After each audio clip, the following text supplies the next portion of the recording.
नमस्कार साथियों, मैं मनीष भारती संस्कृति आईएएस प्लेटफॉर्म पर आप सभी का स्वागत करता हूं। साथियों, आज हम चर्चा करने वाले हैं पिछले एक सप्ताह में वे मुद्दे जो कि पॉलिटी और इंटरनेशनल रिलेशन से संबंधित है और चर्चा में रहा और आपके परीक्षा के लिए उपयोगी होने वाला है। देखिए, इसमें जो महत्वपूर्ण 5 मुद्दा है उस पर हम चर्चा करेंगे। सबसे पहले अगर हम बात करें तो यहाँ पर है डॉक्टरों को कंज्यूमर एक्ट से बाहर करने को लेकर के सुप्रीम कोर्ट से मांग की गई है। विस्तार से इस पर चर्चा करेंगे कि इसके क्या नुकसान बता रहे हैं डॉक्टर और क्यों पुनर्विचार याचिका दायर किया गया है सुप्रीम कोर्ट में। इसके अलावा पाकिस्तान से एक खबर है और उसमें कहा गया है कि भारतीय सेना पर पाकिस्तान जो है सामरिक परमाणु हथियार से हमला कर सकता है, इसकी योजना बना सकता है। अब हमारी चर्चा का विषय यह रहने वाला है कि ये सामरिक परमाणु हथियार क्या होता है ना, इस पर हम पूरी तरह से फोकस करेंगे। इसके अलावा एक खबर आ रहा है आईएसआई से। अब ये आईएसआई के विषय में कहा जा रहा है कि भारत के जेल में बंद जो आतंकी हैं उन तक आईएसआई मैसेज पहुंचा रहा है, संदेश पहुंचाने का काम कर रहा है। उसमें कुछ नशे की लत में रहने वाले व्यक्ति, महिला, बच्चे, इनका भी इस्तेमाल कर रहा है। किस तरह से ये प्रोसेस हो रहा है और कैसे इन्हें पकड़ा गया है, भारत सरकार और सेना की क्या इस पर पूरी तरह से रणनीति है, इसको लेकर के चर्चा करेंगे। इसके अलावा हम आज बात करने वाले हैं ईरान और इजराइल के बीच लंबे समय से जो संघर्ष चल रहा है उसमें मध्यस्थता को लेकर के क्या भारत अपनी भूमिका निभाने वाला है, इन सब चीजों को लेकर के, और कैसे मिडिल ईस्ट भारत के नजरिए से महत्वपूर्ण रहने वाला है। इसके अलावा ये सप्ताह जो है सबसे अधिक चर्चा में इस बात को लेकर के रहा कि वह अनुच्छेद 67 बी को चर्चा में लाया। अनुच्छेद 67 बी यानी कि उपराष्ट्रपति को पद से हटाए जाने को लेकर के बात करता है। अब जरा इसको विस्तार से हम देखेंगे, सभी एक एक बिंदु को चर्चा में लाते हैं। सबसे पहले जो सबसे महत्वपूर्ण है, डॉक्टरों को कंज्यूमर एक्ट से बाहर करने की सुप्रीम कोर्ट से मांग की गई है। अब इस विषय को सबसे पहले ठीक से समझ लीजिए। देखिए, डॉक्टरों ने सुप्रीम कोर्ट के वर्ष 1995 के फैसले के खिलाफ पुनर्विचार याचिका दाखिल की है, जिसमें कहा गया है कि डॉक्टर उपभोक्ता संरक्षण एक्ट 1986 के दायरे में आते हैं।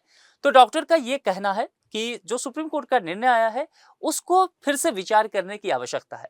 दरअसल वर्ष 1995 में सुप्रीम कोर्ट ने इंडियन मेडिकल एसोसिएशन बनाम वीपी शांता मामले में फैसला सुनाया था और उसमें कहा गया था कि डॉक्टरों को उपभोक्ता संरक्षण अधिनियम 1986 के तहत जवाबदेह माना जाएगा और 20 जुलाई 2020 से पूरे देश में कंज्यूमर प्रोटेक्शन एक्ट 2019 यह लागू हो गया, जिसके विषय में आप जानते भी हैं।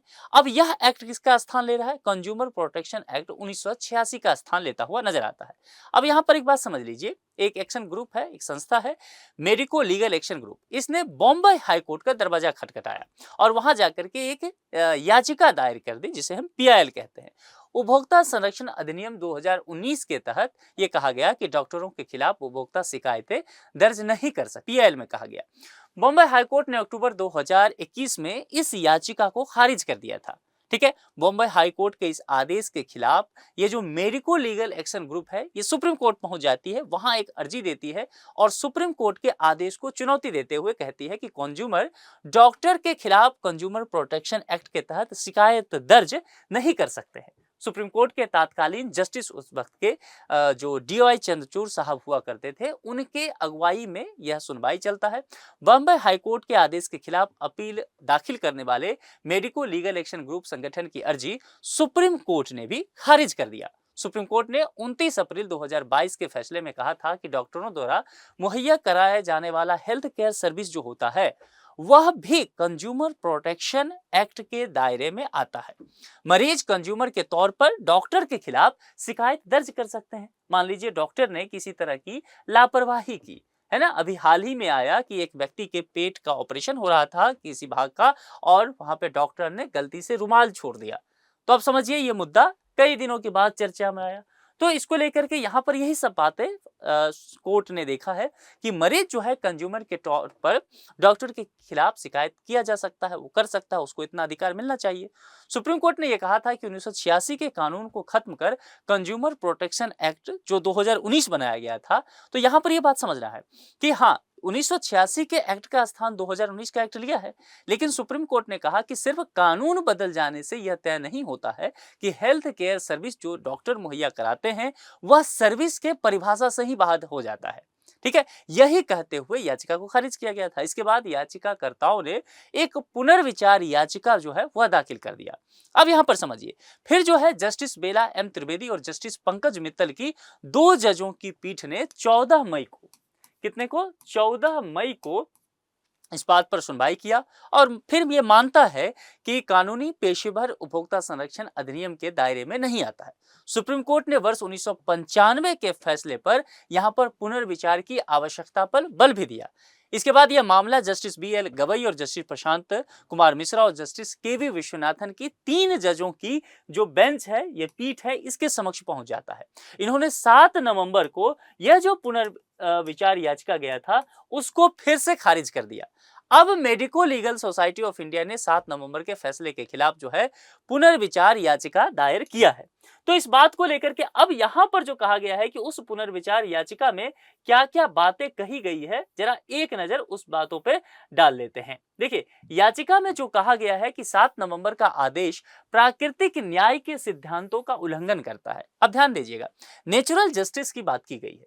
तो नेचुरल जस्टिस कहने का तात्पर्य हुआ कि वादी और प्रतिवादी दोनों ही पक्षों के बातों को, उसके दलीलों को सही से सुना जाए। यहां पर medico legal society of India का यह कहना है कि उन्हें सुनवाई का अवसर ही नहीं दिया गया, इसीलिए यह जो नेचुरल जस्टिस का सिद्धांत है उसके खिलाफ जाता है। इसीलिए सुप्रीम कोर्ट के द्वारा जो फैसला दिया गया है उस फैसले पर फिर से विचार करने की जरूरत है। डॉक्टरों को उपभोक्ता संरक्षण एक्ट के दायरे से बाहर किया जाए, ये सारा चीज जो है यहां पर मानना है। ठीक है, उन्हें कंज्यूमर एक्ट के दायरे से हटाने से उनके गिरते मनोबल को बढ़ावा मिलेगा, क्योंकि डॉक्टरों पर काम करते हुए एक डर रहता है कि अगर मान लीजिए, क्योंकि अब निश्चित तौर पर किसी व्यक्ति को लेकर के वो ऑपरेशन मान लीजिए कर रहे हैं, तो एक डर तो रहता है कि 50-50% चांस है, ऐसा भी हो सकता है कि किसी क्रिटिकल कंडीशन में उस व्यक्ति की मृत्यु भी हो सकती है। फिर तो उसके परिवारजन जो है डॉक्टर पर केस कर देंगे। तो लगातार इससे क्या होगा, एक तो यहाँ यह होता है कि डॉक्टर जोखिम उठा करके अपने जान पर खेल करके कई बार मरीजों का इलाज करते हैं, और उसमें भी अगर इस तरह की स्थिति हो जाए कि एक संदेह की नजर से डॉक्टर को देखेंगे जो मरीज के परिजन हैं, तो फिर इससे संबंध खराब होता है डॉक्टर और मरीज के बीच में। तो यहाँ पर इन सब बातों को लेकर के कहा गया कि अगर मुकदमाबाजी लगातार चलता रहा तो डॉक्टरों को इससे एक चिंता होगी, भारी मुआवजा उनके परिजनों को दिया जा सकता है। इस वजह से डॉक्टर के जो अपने कर्तव्य हैं उस कर्तव्य से कहीं ना कहीं वह विमुख हो जाएगा, डरा हुआ महसूस करेगा, और अंततः जैसे कहते हैं कि भगवान के बाद दूसरा स्थान जो है वो डॉक्टर को माना जाता है, तो इसका खामियाजा समाज को ही भुगतना पड़ेगा। ये सारी दलीलें दी गई है। अब देखना है कि आगे चल करके सुप्रीम कोर्ट इस पर क्या बातें करती है। ठीक है, अब दूसरे मुद्दे पर चलते हैं। भारतीय सेना पर पाकिस्तान गिराएगा सामरिक परमाणु हथियार। ठीक है, एक तो इस बात को भी हम समझने की कोशिश करेंगे। देखिए, पाकिस्तान में एक यूनिवर्सिटी है, पाकिस्तान की राजधानी इस्लामाबाद में कायदे आजम यूनिवर्सिटी, उसके प्रोफेसर है डॉक्टर अदनान बुखारी। उनके अनुसार एक रिपोर्ट आया है, उनकी बातें कुछ आई है, दलीलें, और कहा गया है कि पाकिस्तान भारतीय सेना पर सामरिक परमाणु हथियार से हमला कर सकता है। अब प्रश्न यह है कि सामरिक परमाणु हथियार क्या है। देखिए, सामरिक परमाणु हथियार उन रणनीतिक हथियारों की तुलना में कम शक्तिशाली होते हैं जो पूरे शहर को नष्ट करने की क्षमता रखता है। जैसे आपने देखा होगा कि जब सेकेंड वर्ल्ड वॉर अंत हो रहा था तो अमेरिका ने जापान के 2 शहर हिरोशिमा और नागासाकी पर परमाणु हथियार से हमला किया, और हुआ क्या, दोनों ही शहर पूरी तरह से समाप्त हो गए। बड़े पैमाने पर रेडियोधर्मी प्रभाव जो है पैदा करता है, दुश्मन के ठिकानों को नष्ट करने के लिए ये डिजाइन किए जाते हैं। तो ये चीजें यहाँ पर नहीं होगा, मतलब उससे कम शक्तिशाली होगा। इसका इस्तेमाल जो है युद्ध के मैदान में किसी विशिष्ट सामरिक लाभ के लिए किया जाएगा। जो आप देखेंगे, अगर एरिया की बात करें तो कम एरिया पर उसका असर देखने को मिलेगा। सबसे छोटे सामरिक परमाणु हथियार 1 किलो टन या उससे कम हो सकते हैं, सबसे बड़े जो है 100 किलो टन तक बड़े हो सकते हैं। हिरोशिमा में जो परमाणु बम गिराया गया था वह लगभग 15 किलो टन की क्षमता का था। अब सोचिए, 15 किलो टन की क्षमता का था, तब जाकर के इतनी बड़ी बर्बादी वहां पर वह उत्पन्न कर पाया। अब ये से एक चीज समझिए कि वर्ष 2011 में सेना में शामिल करने की बात जो थी, तो अमेरिका में 1950 के दशक में टैक्टिकल न्यूक्लियर वेपन बन गए थे। ये पूरे शहर को बर्बाद करने वाले परमाणु हथियारों से थोड़ा कम ताकत पर हुआ करते थे। भारत और पाकिस्तान ने 90 के दशक में परमाणु परीक्षण किया था। पाकिस्तान ने वर्ष 2011 में टैक्टिकल न्यूक्लियर वेपन को अपनी सेना में शामिल भी कर लिया था। तो ये कितना नुकसानदायक हो सकता है ये वेपन, समझिए। टैक्टिकल न्यूक्लियर वेपन का टारगेट मिलिट्री या सेना ढांचा ही हो सकता है। 5 किलो टन का टैक्टिकल न्यूक्लियर वेपन का असर करीब आधा किलोमीटर तक देखा जाता है। तो इसको लेकर के अब देखिए एक प्रोफेसर का वहां पर बयान आया है, लेकिन यह समझना पड़ेगा कि पाकिस्तान की सेना का क्या इस पर इरादा है और पाकिस्तान के सरकार का क्या।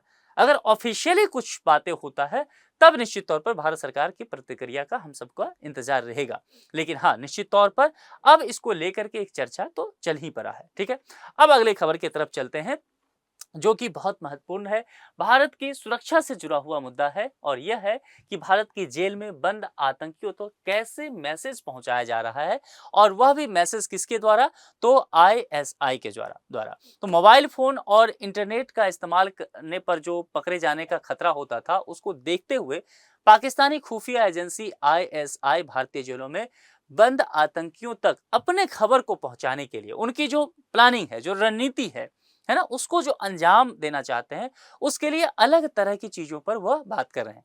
पाकिस्तान के inter services intelligence ISI Bharat में घुसपैठ करने और जेल में बंद आतंकियों तक महत्वपूर्ण जो सूचना पहुंचाना है उसके लिए नशीली दवाओं के, जैसे कि ड्रग्स मान लीजिए हो गया, तो किसी व्यक्ति को थोड़ा सा ड्रग्स का सेवन करा दिया, या मानसिक रूप से कोई व्यक्ति जो है थोड़ा सा विक्षिप्त है, आईक्यू पावर उसका थोड़ा सा कम है, ऐसा कह सकते हैं।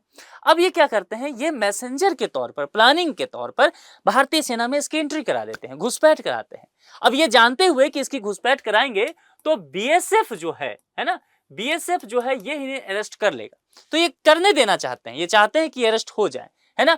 अब ये अरेस्ट करके इन्हें जब जेल भेजा जाता है तो उन जेलों में पहले से ही आईएसआई के आतंकी बंद हैं।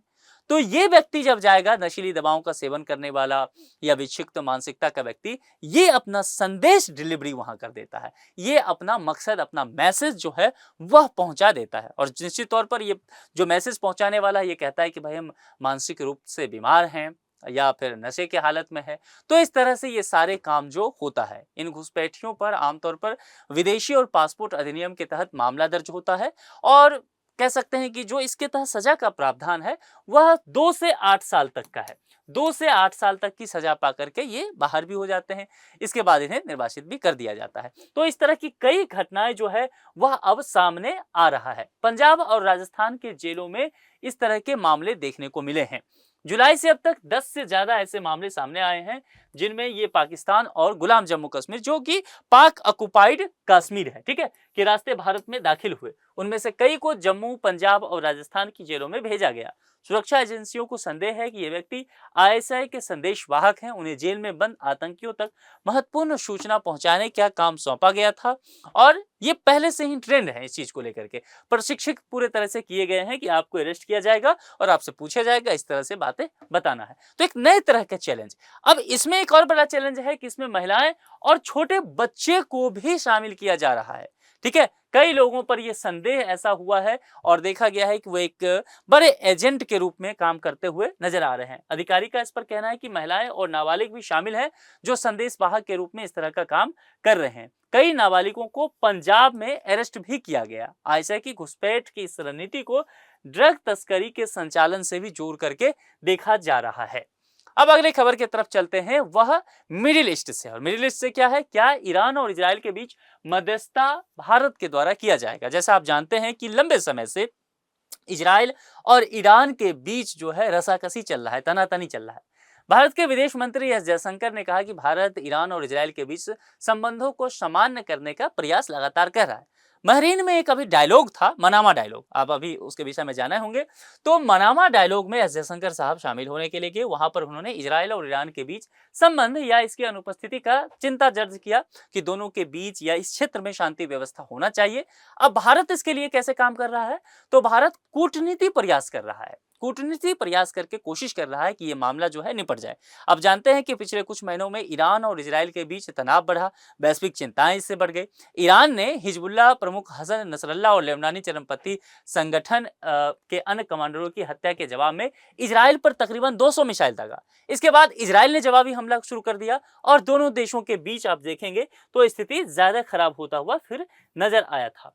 अब यहां पर एक बात समझिए कि भारत के लिए कितना महत्वपूर्ण होने वाला है, क्योंकि हमारे लिए तो मुख्य बात यही है कि ये जो चीजें हैं कि जो पश्चिम एशिया है, भारत के नजरिए से कितना महत्वपूर्ण होगा। देखिए, भारत की अर्थव्यवस्था का डोर कहीं ना कहीं पश्चिम एशिया से बना हुआ है। अगर आज देखेंगे भारत का, तो 4,000 अरब अमेरिकी डॉलर की अर्थव्यवस्था, और कहा जा रहा है कि आने वाले कुछ समय में, दशक में, यानी कि 10 साल में यह दुगुना भी हो सकता है। और पश्चिम एशिया का इसमें बहुत बड़ा भूमिका हो सकता है। अगर इजराइल की बात करेंगे तो भारत एशिया में इजराइल का दूसरा सबसे बड़ा व्यापारिक साझेदार है। तो इस लिहाज से भी भारत को काफी ज्यादा इस एरिया को लेकर के चिंता है। लाल सागर, रेड सी को लेकर के बातें की जा रही है कि अगर यहां तनाव रहता है तो निश्चित तौर पर जो यहां से समुद्री मार्ग से व्यापार होता है उस पर कहीं ना कहीं प्रतिकूल प्रभाव पड़ेगा, और यह भारत के सेहत के लिए, भारतीय अर्थव्यवस्था के सेहत के लिए बहुत बुरा होने वाला है। जयशंकर ने लाल सागर में स्थित यह भी उल्लेख किया कि, और कहा कि सुरक्षा रणनीतिक क्षेत्रीय सहयोग के लिए एक महत्वपूर्ण क्षेत्र है। उन्होंने कहा कि इस क्षेत्र में हमारे सामने बहुत बड़ी सुरक्षा चुनौतियां हैं, जिसका एशिया में व्यापार पर बहुत गहरा और नुकसानदेह प्रभाव पड़ रहा है। तो ये चीजें जो है कि परिवहन लागत बढ़ सकता है। ठीक है, परिवहन लागत अगर बढ़ेगा तो कोई भी प्रोडक्ट है उसका ओवरऑल कॉस्ट बढ़ जाएगा। तो मिडिल ईस्ट में अगर ये चिंता का विषय है या पश्चिम एशिया में है, तो उसका नुकसान जो है एशिया को भुगतना पड़ेगा, और एशिया के तमाम देशों में, भारत सहित, आने वाले कुछ समय में आपको इन्फ्लेशन देखने को मिल सकता है, या अभी भी मिल रहा है, महंगाई बढ़ सकती है। तो इस बात को लेकर के चिंता दर्ज की जा रही है, और भारत कोशिश कर रहा है कि मध्यस्थता करके, चूंकि ईरान से हमारा संबंध बेहतर है भारत का, इजराइल के साथ भी भारत का संबंध बेहतर है, तो भारत दोनों का मित्र है, और भारत का जो दो मित्र है दोनों आपस में झगड़ गया है। तो भारत की ये जिम्मेदारी बनती है कि परिपक्व तरीके से दोनों का सुलह करा दे, उसमें भी हमारा भी हित है और उन दोनों का भी हित है। मामला समझ में आ गया। लौट के आते हैं भारत में और चलते हैं पार्लियामेंट की सैर करने। अभी जैसा कि आप जानते हैं पार्लियामेंट में विंटर सेशन चल रहा है। कब तक चलेगा? 20 दिसंबर तक। और इस बार का विंटर सेशन जो है पार्लियामेंट का, कुछ ज्यादा ही चर्चा में रहा। विभिन्न मुद्दों को लेकर के सरकार और विपक्ष के बीच तानातनी देखने को मिला। सरकार जहां पूरी तरह से कोशिश करती रही कि विभिन्न बिल को पास करा लिया जाए, वहीं विपक्ष जो है विभिन्न मुद्दों पर चर्चा को लेकर के अड़ा रहा, और कई दिन देखा गया है कि कामकाज पूरी तरह से ठप रह गया। अब इसी पूरे घटनाक्रम में एक नाम चर्चा में आ जाता है, वह नाम जो है उपराष्ट्रपति धनखड़ साहब का है। क्या होता है मामले? इनको पद से हटाने के अनुच्छेद 67 बी के तहत नोटिस प्रस्तुत कर दिया गया। मामला क्या है, जरा इसको समझते हैं। देखिए, जो आप जानते हैं भारत के जो भी उपराष्ट्रपति होते हैं वही राज्यसभा के सभापति भी होते हैं। तो जगदीप धनखड़ साहब उपराष्ट्रपति हैं, तो राज्यसभा के सभापति हैं। इन्हीं को हटाने के लिए नोटिस लाया गया। इन पर यह आरोप है कि ये पक्षपात तरीके से काम कर रहे हैं, क्योंकि कई ऐसा मुद्दा देखा गया, खास करके जो बीजेपी ने कांग्रेस पर जो अरबपति जॉर्ज सोरेश है उसको लेकर के बातें जब किया, आरोप लगाया, तो मल्लिकार्जुन खड़गे जो विपक्ष के नेता हैं वो जवाब देना चाहते थे, लेकिन उनको बोलने की अनुमति नहीं दी गई। इसके बाद ये मामला हुआ कि सभापति महोदय जो है सत्ता पक्ष को समर्थन दे रहे हैं, विपक्ष के साथ सही से सलूक नहीं कर रहे हैं, इसलिए विपक्ष नाराज हो गया। अब हमारा जो मुद्दा है चर्चा का, हमें जिस एक बात से मतलब है वो है अनुच्छेद 67 बी। हमारे कामकाज का चीज यही है। तो देखते हैं जरा, भारतीय संविधान के अनुच्छेद 67 में देश के उपराष्ट्रपति के कार्यकाल वर्णित है। इसके अनुसार जो उपराष्ट्रपति का कार्यकाल होगा कितने समय का होगा? 5 वर्ष का होता है। लेकिन क्या ये 5 वर्ष तक रहना ही है? देखिए, इससे पहले भी खाली हो सकता है। वह राष्ट्रपति को अपना इस्तीफा सौंप सकते हैं, सौंप करके और पदत्याग कर सकते हैं। अब यहाँ पर संविधान के अनुच्छेद 67 बी में देखेंगे तो 67 बी ये कहता है कि अगर वो इस्तीफा नहीं देते हैं, मान लीजिए वो रहना ही चाहते हैं, लेकिन किसी कृत्य से ये है कि उनको पद से हटाया जाना जरूरी है, तो फिर इसके लिए प्रस्ताव पारित कराया जा सकता है राज्यसभा से। ठीक है, तो यहाँ पर कुछ बातें आवश्यक है। इसके लिए आवश्यक है कि प्रस्ताव राज्यसभा से बहुमत से पारित होना चाहिए और लोकसभा से भी इसकी मंजूरी मिल जानी चाहिए। ठीक है, उपराष्ट्रपति को पद से हटाने के लिए प्रस्ताव लाने से पहले आवश्यक है कि इसके संबंध में कम से कम 14 दिन पहले प्रस्ताव पेश किए जाने का नोटिस दिया जाए। तो यही सारी प्रक्रिया जो है चर्चा में है, और यह जो है काफी चर्चा में बना रहेगा 67 भी। तो बहुत अच्छे से तैयार कर लीजिएगा, आगामी मेंस वगैरह होगा या प्रीलिम्स होने वाला है, उसमें आपके लिए ये जरूरी हो सकता है। तो आज के इस लेक्चर में इतना ही। अपना विशेष ख्याल रखिए। बहुत बहुत शुक्रिया। Thank you so much.